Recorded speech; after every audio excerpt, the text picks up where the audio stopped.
তো এয়া দেখিব পাৰিছে নেইল আৰ্টৰ বস্তু ইয়াতো আছে, তাতো আছে, ইয়াতো আছে।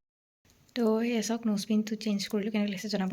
ইয়াৰ পিছত মোৰ এটা জোৰোণ লুক আছে, আপোনালোকে চাই গৈ থাকিব। আশা কৰিছোঁ ব্লগটো আপোনালোকে ভাল পাব। আৰু যিসকলে 2025 আৰু 26ৰ কাৰণে ব্ৰাইডেল বুকিং বিচাৰিছে তেওঁলোকে সোনকালে বুকিং কৰিব পাৰে। আৰু বুকিংছসমূহ চলি আছে, যিহেতুকে মই ব্ৰাইডেলৰ কামত গৈ আছোঁ বা ৰিচিপশ্যন এনি মেকআপ গৈ আছোঁ। তো আপোনালোকে যদি আপোনাৰ স্পেচিয়েল দিনটোত মোক বিচাৰে তেন্তে আপোনালোকে বুক কৰিব পাৰে। মোৰ ইনষ্টা আইডিত আইৰিন মেকঅভাৰ্ছ বুলি আছে, মেকআপ আৰ্টিষ্ট আইৰিন বুলি আছে। আপোনালোকে যিকোনো দুটা নামত চাৰ্চ কৰিলে পাই যাব।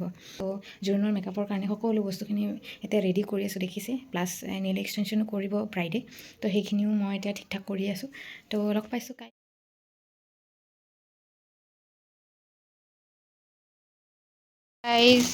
এতিয়া মই গোটেই নেইলৰ বস্তুখিনি এছাইড কৰি আছোঁ, বিকজ এতিয়া মোৰ নেইল এক্সটেনশ্যনৰ কাম আছেতো। তো তাৰ কাৰণে গৈ আছোঁ, সেইটো কাৰণে গোটেই এক্সাইড কৰি আছোঁ উলিয়াই পেলাই। তো লগ পাই আছোঁ। এইটো হ'ল বাটা চেণ্ডেল, এই গানে দেখা এইটো হ'ল বাটা চেণ্ডেল আমাৰ বায়ে কাটি পেলাই ইয়াত চিৰিজ বহাই দিছোঁ ওপৰত গাইজ, আঠা লগাই পেলাই এইটো দি দিয়া, এনেকৈ কৰে গাইজ। চাওক একদম বেগ ফুল হৈ গ'ল। নেইল এক্সটেনশ্যনত ইমানখিনি বস্তু মানে মোটামুটি হৈ যায় আৰু। তো যিখিনি লাগে সকলোখিনি লৈ লৈছোঁ। ইয়াৰ পিছত যিখিনি নালাগে সেইটোও লৈছোঁ বাৰু, পটক যদি নেইল আৰ্টখিনি চেঞ্জ হয় या কোনোবাই যদি আৰু বিচাৰে। তো মইতো ৰেডি টু 30 হৈ গ'ল। ভাইটি এতিয়া গৈছে গা ধুবলৈ। মই 3 o'clockত যাম বুলি কৈছোঁ, সি এতিয়া গৈছে। তো সি মোক এৰিবলৈ যাব, মোৰ একলৌতা চাহাৰা। সেয়া চাওক মই যাবলৈ ওলাইছোঁ যে সি গম পাই পেলাই গাড়ীৰ ওচৰ পালেগৈ আছে। তো এতিয়া গৈ আছোঁ দবকা এক্সটেনশ্যনৰ কামৰ কাৰণে ওলাই গ'লোঁ।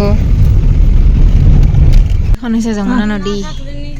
দবকাৰ সেৱাঘাটলৈ আহিছোঁ। ইয়াতে আছে মোৰ জোৰোণ ব্ৰাইড, আৰু এতিয়া নেইল এক্সটেনশ্যনৰ কাৰণে গৈ আছোঁ আৰিয়েল ভাইটিৰ লগৰ। হাউ ৱাজ লাকি সিদিনা মই জানেনে, ব্ৰাইডে আজিলৈকে লাইফত থ্ৰেডিং কৰি পোৱা নাই, আৰু এই ব্ৰাইডে ফাৰ্ষ্ট টাইম মোৰ হাতৰ থ্ৰেডিং লৈ খুব হেপী। এয়া আৰম্ভ কৰি দিলোঁ মোৰ কাম। এয়া ব্ৰাইড হয়, ফাৰ্ষ্ট ব্ৰাইডক কৰি দিছোঁ, আৰু বহুতখিনি নেইল আৰ্ট চেঞ্জ হ'ল, তাত গৈ আকৌ ডিছকাছ হ'ল। তো এয়া ফাইনেল লুক, এয়া চাওক।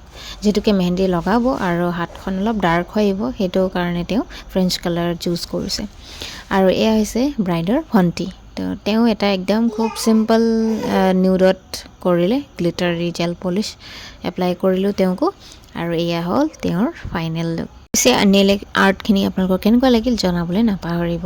তো এয়া হ'ল বস্তুখিনি একদম গোটেই সামৰিবলৈ হৈ গ'ল। আৰু চাওকচোন বেলি মাৰ যাবলৈ আৰম্ভ হৈছে। তো গোটেইখিনি কাম মোৰ শেষ হৈ সন্ধিয়া লাগো তো কামখিনি শেষ হ'ল। আৰু এই চাওক ৰভাখন ইমান ধুনীয়া লাগিছে, আজিকালি বহুত ধুনীয়াকৈ বনাবলৈ আহিছে নহয় জানো। অহাকাইলৈ যিহেতুকে জোৰোণ আছে, তাৰ কাৰণে লগ পাই আছোঁ অন্য এটি ভিডিঅ'ত।